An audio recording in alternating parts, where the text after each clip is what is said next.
नमस्कार, स्वागत है आपका JJN न्यूज में। तो चलिए दिन की शुरुआत करते हैं देश और विदेश की मुख्य खबरों के साथ। केरल के पूर्व सीएम और कांग्रेस के वरिष्ठ नेता ओमान चांडी का मंगलवार को निधन हो गया। वो कांग्रेस नेता राहुल गांधी के साथ भारत जोड़ो यात्रा में भी नजर आए थे।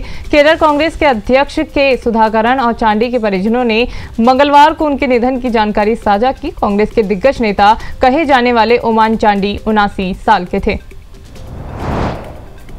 देश भर में भारी बारिश के चलते आम जनजीवन पूरी तरह से अस्त व्यस्त हो गया है। हिमाचल प्रदेश और उत्तराखंड में बारिश आसमान से कहर बनकर बरस रही है और भूस्खलन और बाढ़ के बाद हालात बेकाबू हो गए हैं। दिल्ली में सोमवार को यमुना नदी का जलस्तर 205.94 मीटर तक पहुंच गया, जो खतरे के निशान 205.33 मीटर से ऊपर है। मौसम विभाग के मुताबिक उत्तर भारत में अगले 5 दिनों तक भारी बारिश से राहत मिलने के आसार नहीं है।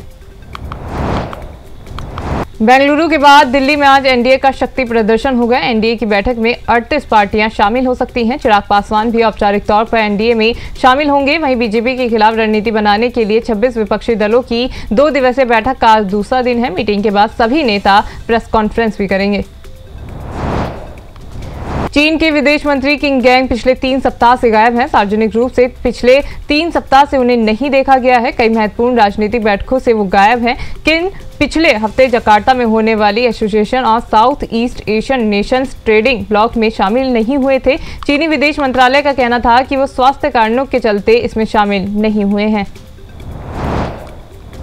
प्रधानमंत्री नरेंद्र मोदी के अमेरिका दौरे का असर दिखने लगा है। अमेरिका ने मंगलवार को भारत को 105 प्राचीन कलाकृतियां सौंपी हैं। ये कलाकृतियां भारत से चोरी कर ली गई थी। जून में प्रधानमंत्री नरेंद्र मोदी के अमेरिका के ऐतिहासिक राजकीय यात्रा के बाद ये कलाकृतियां सौंपी गई हैं। न्यूयॉर्क में भारतीय वाणिज्य दूतावास में एक कार्यक्रम का आयोजन कर 105 तस्करी वाले पुरावशेषों को सौंपा गया है।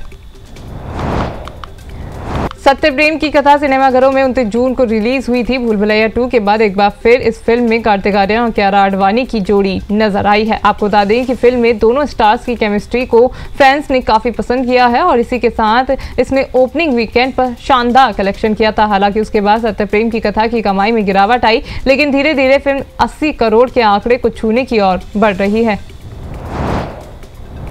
उदयपुर से दिल्ली आ रही फ्लाइट को उस वक्त इमरजेंसी लैंडिंग करानी पड़ी जब फ्लाइट को टेक ऑफ करते ही उसमें ब्लास्ट हो गया। फ्लाइट में ब्लास्ट होते ही पूरे कैबिन में धुआं फैल गया और फिर पायलट को मजबूरन प्लेन लैंड कराना पड़ा। हालांकि प्लेन लैंड होने के 1 घंटे बाद प्लेन ने वापस उड़ान भरी और सुरक्षित लैंडिंग की। हालांकि ये पहला ऐसा मामला नहीं है जिसमें प्लेन के उड़ान भरने के बाद ऐसी किसी भी समस्या का सामना करना पड़ा हो।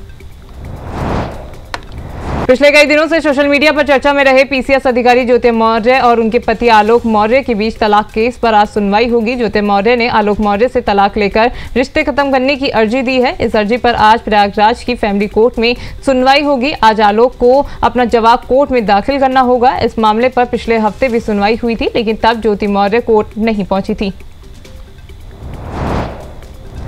तो सुबह की मुख्य खबरों में आज के लिए सिर्फ इतना ही। बाकी की तमाम खबरों के लिए आप बने रहिए JJN न्यूज के साथ। नमस्कार।